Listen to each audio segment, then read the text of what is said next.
وزیراعظم شہباز شریف کی زیر صدارت وفاقی کابینہ کا اجلاس، آرمی چیف کے تقرر سمیت کئی اہم فیصلے متوقع۔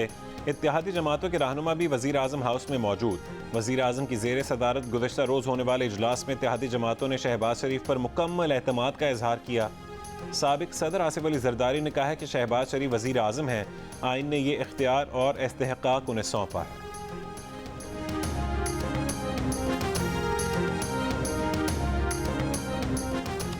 آرمی چیف کی تعیناتی کی سمری آج صدر کو چلی جانی چاہیے۔ وزیر دفاع خواجہ آصف کی جیو نیوز کے پروگرام آپس کی بات میں گفتگو۔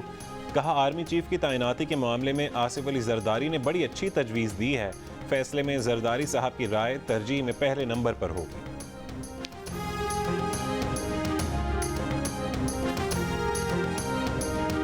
آزاد جموں کشمیر سے متعلق اعلیٰ بھارتی فوجی افسر کا بیان بے بنیاد قرار۔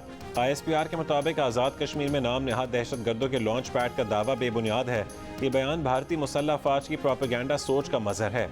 اس کا مقصد بے قصور اور نہتے کشمیریوں کے خلاف انسانی حقوق کی سنگین خلاف ورزیوں سے عالمی برادری کی توجہ ہٹانا ہے۔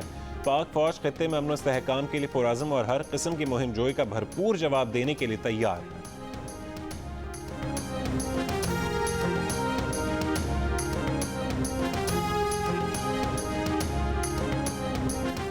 بھارت کے کشن گنگا اور رتلے ہائیڈرو پروجیکٹ پر پاکستان کے اعتراضات، عالمی بینک نے نیوٹرل ایکسپرٹ اور چیئرمین ثالثی عدالت نامزد کر دیے۔ عالمی بینک کا کہنا ہے کہ دونوں عہدیداروں نے کام کرنا شروع کر دیا ہے۔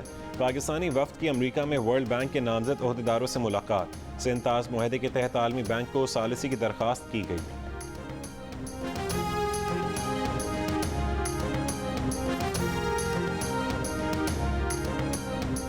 پشاور میں جعلی دوائیں تیار کرنے والی فیکٹری پر چھاپا۔ پنجاب اور خیبر پختونخوا کی مشترکہ کارروائی میں بین الصوبائی گروہ پکڑا گیا۔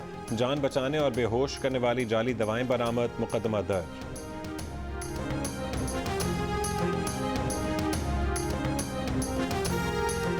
کراچی میں موسم سرد ہونے لگا، کم سے کم درجہ حرارت 16 ڈگری سینٹی گریڈ ریکارڈ۔ نواحی علاقوں میں صبح سویرے ہلکی دھند رہی۔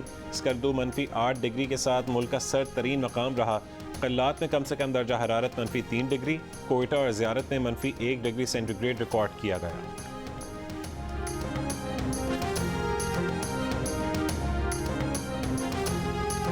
دنیا کے آلودہ ترین شہروں میں لاہور کا پہلا اور کراچی کا دوسرا نمبر۔ محکمہ موسمیات نے کی پنجاب کے میدانی علاقوں میں دھند کی پیش گوئی۔